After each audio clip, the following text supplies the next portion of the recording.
이번에는 지금까지 배워온 스테이터 관련 학습 내용을 중심으로 스테이터를 실행하는 데 있어서 종합적인 절차를 살펴보도록 합니다.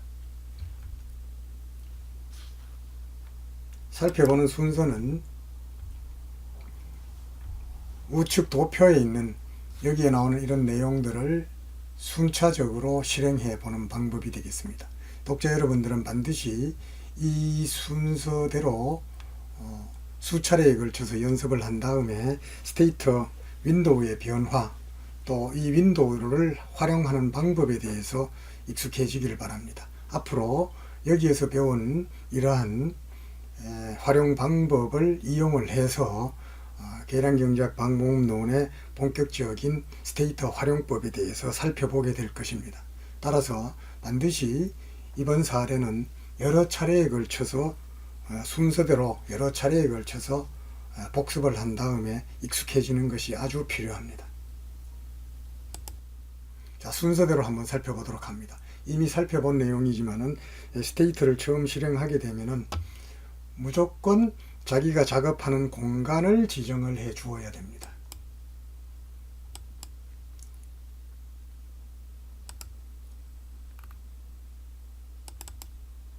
디렉터리는 일반적으로 여러 문자들을 타이핑해야 되는 경우가 많기 때문에 풀다운 메뉴를 이용을 해서 자신의 워킹 디렉토리를 바꾸어 주는 것이 보다 편리합니다.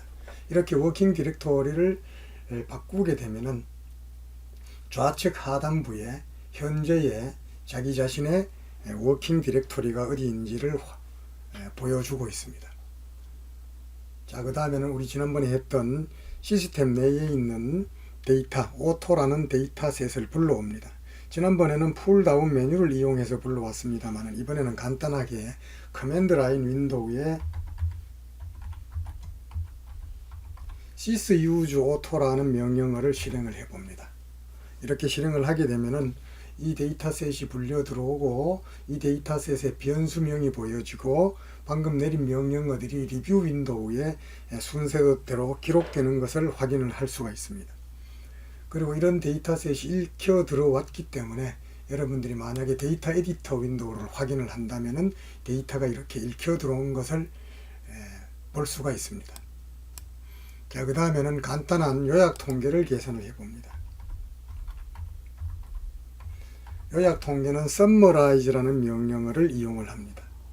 변수명은 price, mpg, rep, headroom 4개 변수에 대한 단순 기술 통계량, 즉 요약 통계량을 계산해 봅니다. 나중에 살펴보겠습니다만은 이 요약 통계에는 관측치의 수, 각 변수의 평균, 변수의 표준 편차, 최소값, 최대값을 보여줍니다. 그 다음에는 그래프를 한번 그려봅니다. 마찬가지로 스캐터, 프라이스, mpg 도표가 그려지는 것을 확인을 할 수가 있습니다. 이번에는 회귀 분석을 한번 해봅니다.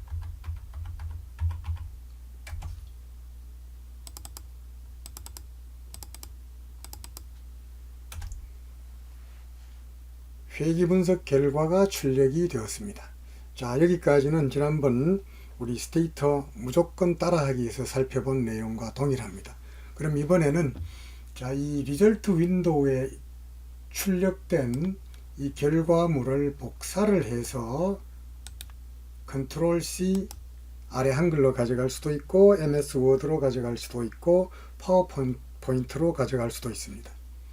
그 다음에 우측 마우스 클릭해서 테이블 형태로 복사를 할 경우에는 엑셀에 붙여넣기를 한 다음에 이 숫자들의 소수점을 통일하는 등 추가적인 작업을 편리하게 할 수 있습니다. 자, 이번에는 지금까지 수행했던 이런 명령어들을 보여주는 리뷰 윈도우, 최근 버전부터는 히스토리 윈도우라는 이름으로 명칭이 바뀌었습니다. 이것들을 어떻게 저장할 것인가를 살펴봅니다. 자, 리뷰 윈도우에 커서를 위치시키고 우측 마우스를 클릭을 하게 되면은 Save All. 자, Save All. 어디로 기록이 될까요? 자, 어디로 기록이 되느냐 하면은 우리 워킹 디렉토리 지정한 여기에다가 기록을 합니다. 여기에다가 이름은 테스트라는 이름으로 저장을 합니다. 테스트라고 이름을 저장을 하면은 이것은 스테이트 명령어 파일이기 때문에 test2라는 이름으로 저장이 됩니다. 그 다음에는 풀다운 메뉴를 이용을 해서 도움말 기능 regress라는 명령어의 도움말을 찾아봅니다. regress. 자, 이러한 도움말이 떠오르는 것을 확인을 할 수가 있습니다. 여기에서 좀 더 자세한 매뉴얼을 확인하고 싶을 경우에는 제일 상단에 있는 PDF 링크를 접속을 하게 되면은 이와 같은 매뉴얼이 떠오르게 되고 이 매뉴얼로부터 보다 자세한 사용 방법을 익힐 수 있습니다.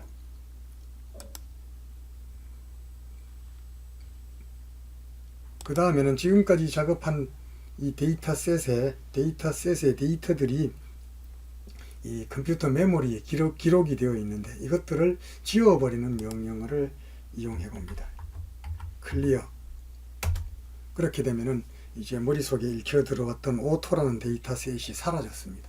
그래서 베리어블 윈도우에는 어떤 변수명도 보이지 않고 데이터 에디터 윈도우에도 데이터가 보관되어 있지 않습니다. 이번에는 조금 전에 우리 여기에서 저장해 놓았던 이 문서를 do file editor 윈도우를 이용을 해서 불러옵니다. 불러오면은 조금 전에 우리가 실행하고 그런 명령어들을 모아서 test2라는 이름으로 보관해 놓은 이러한 그 파일이 읽혀 들어왔습니다. 자, 앞으로 여러분들은 이 do 파일 에디터를 이용을 해서 스테이터 실습을 많이 하게 됩니다. 자, 그러면은 우리 sys use auto라는 걸 다시 한번 실행해 봅니다. 하나의 문장만을 실행을 할 경우에는 블록으로 정한 다음에 우측 상단 execute selection 2를 클릭을 하게 되면은 자, 새로 조금 전에 커맨드 윈도우에서 명령을 내린 것처럼 do 파일 에디터 윈도우에서도 똑같은 명령어를 내릴 수가 있었고 그 결과 똑같은 결과가 나타났고 또 베리어블 윈도우에 같은 변수명들이 나타나는 것을 확인을 할 수가 있습니다. 그 다음에 이번에 여기에서 요약 통계를 계산을 해봅니다. 요약 통계 조금 전에 우리 커맨드 라인 윈도우에서 실행했던 명령어와 동일한 명령어가 do 파일 에디터에서 실행이 되고 역시 같은 아웃풋을 보여주고 있습니다. 이번에는 그래프를 그려봅니다. 자, 아까와 똑같은 그래프가 그려졌습니다. 이번에는 회귀 분석을 해봅니다. 자, 조금 전과 동일한 회귀 분석 결과를 얻을 수 있었습니다. 자, 이번엔 다시 클리어를 한번 해봅니다. 클리어. 자, 이번엔 어떡할까요? 이번에는 do 파일 에디터에서 이 전체를 한꺼번에 런을 해봅니다. 한꺼번에. 우리 조금 전에 살펴보았던 모든 것이 동시에 한꺼번에 실행이 되었습니다. 자, 그래서 우리 test.do라고 하는 이 파일을 이용을 해서 명령어를 하나 또는 몇 개의 명령어를 그룹으로 실행하는 방법에 대해서 살펴보았습니다. 이번에는 이런 test2라는 이러한 이 파일을 한꺼번에 동시에 해보는 방법을 살펴봅니다. 역시 클리어를 시킵니다. 머릿속을 비우고 자, 조금 전에 해봤던 do test.do라는 파일을 한꺼번에 커맨드 라인 윈도우에서 실행을 해봅니다.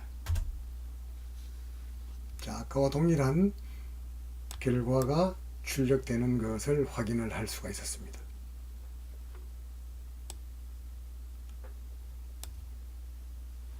자, 지금까지 이 간단한 사례를 통해서 앞으로 스테이터를 활용하는 데 있어서 전반적인 내용, 자주 사용되는 내용을 살펴보았습니다. 이 사례 역시 여러분들은 수차례에 걸쳐서 실습을 한 다음에 앞으로 연습하게 될 다양한 사례들을 분석하기 위한 준비를 해 주시기 바랍니다. 지금까지 스테이터 활용화가 관련된 종합 실습을 살펴보았습니다.